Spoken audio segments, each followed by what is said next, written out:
জেনে বলি, না জেনে কোনো কিছুই বলি না। তামিম ইকবালকে বাংলাদেশের টি-20 দলে, বিশ্বকাপ দলে নাজমুল হাসান পাপন ব্যক্তিগতভাবে চান। টি-20 বিশ্বকাপ দলে তামিম ইকবাল থাকবেন, এই খবর এখন সামাজিক যোগাযোগ মাধ্যমে আলোচনায় শীর্ষে। রিয়াসাত আজিম তার ইউটিউব চ্যানেলে বলেছেন, বিসিবি বস নাজমুল হাসান পাপন তিনি পার্সোনালভাবে চাচ্ছেন তামিম এই বিশ্বকাপ দলে থাকুক। বাংলাদেশের বিশ্বকাপ দলের জন্য দল ঘোষণা করতে হবে 1 মের মধ্যে আইসিসির কাছে। বিসিবির কাছে টি-20 বিশ্বকাপের দল ঘোষণার সময় আছে মাত্র 5 দিন। তবে বাংলাদেশের এখন ওপেনারদের যে অবস্থা তা নিয়ে দুশ্চিন্তায় ম্যানেজমেন্ট।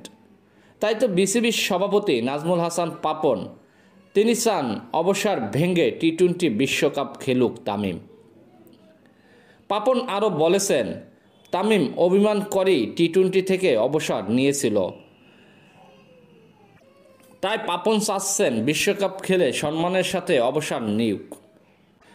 আর এজন্য হাথুরু সিংহকে তামিমের সাথে 2-1 দিনের মধ্যে বসে আলোচনা করে সব ঝামেলা মিটমাট করতে বলেছেন পাপন। এসব কথা রিয়াসাত আজিম তার ইউটিউব চ্যানেলে বলেছেন। রিয়াসাত আজিম পাপনের কাছে এসব কথা তিনি নিজেই শুনেছেন।